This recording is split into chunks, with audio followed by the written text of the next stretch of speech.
A room tour. Hello, my name is Sarah and today I'm gonna do a room tour for you. This is a bedroom.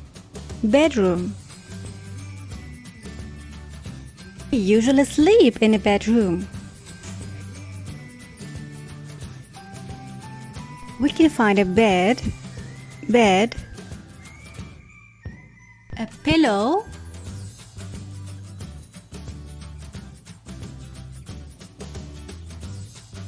a dresser,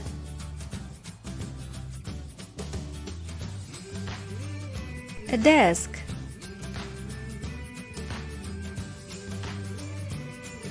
a clock,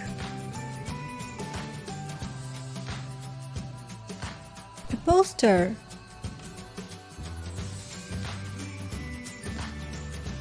a vase, and many other things. How did you find my room? Thanks for watching.